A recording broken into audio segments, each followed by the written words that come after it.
1942 সালের 9 ডিসেম্বর চীন ও জাপানের মধ্যে যুদ্ধ সাহায্যকারী ভারতীয় চিকিৎসক ডাক্তার দ্বারকানাথ শান্তারাম কোটনিস আহত চীনা সৈন্যদের একটানা 42 ঘন্টা অপারেশন করতে করতে অসুস্থ হয়ে মারা যান। রবিবার অর্থাৎ 8ই ডিসেম্বর তার মৃত্যুদিন পালনের আগে হাওড়ার মৌরিগ্রাম স্টেশন সংলগ্ন ইরিম ভবনে বিভিন্ন কর্মসূচি অনুষ্ঠিত হলো।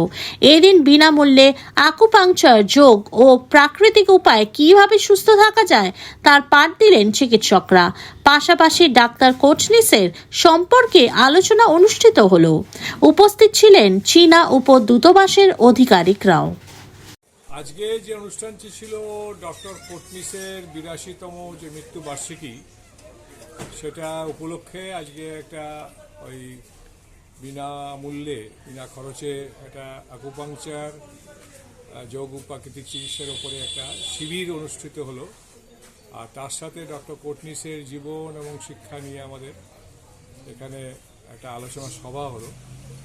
তাতে ছিলেন আমাদের চীনা যে উপদূতাবাস আছে কলকাতাতে, তার ডেপুটি কনসাল জেনারেল তিনি উপস্থিত ছিলেন, মিস্টার ইয়ং চিন তিনি উপস্থিত ছিলেন, তার অফিসের আরও একজন ছিলেন। তো তারা বললেন এবং প্রধান বক্তা ছিলেন ডাক্তার চন্দনা মিত্র, যিনি ডক্টর বিজয় বসুর সরাসরি ছাত্রছাত্রীদের মধ্যে পড়েন, শেষ সরাসরি ছাত্রছাত্রী।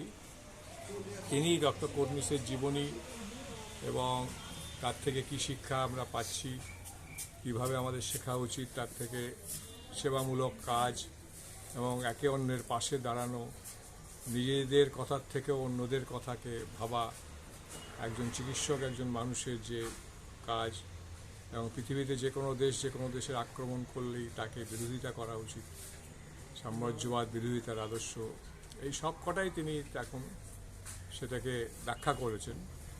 আজকে কত মানুষ পরিষেবা নিয়েছে? আজকে এখনো পর্যন্ত দাদা কত সংখ্যা হয়েছে? এখনো পর্যন্ত 31 হয়েছে এবং সারাদিন সময় আছে।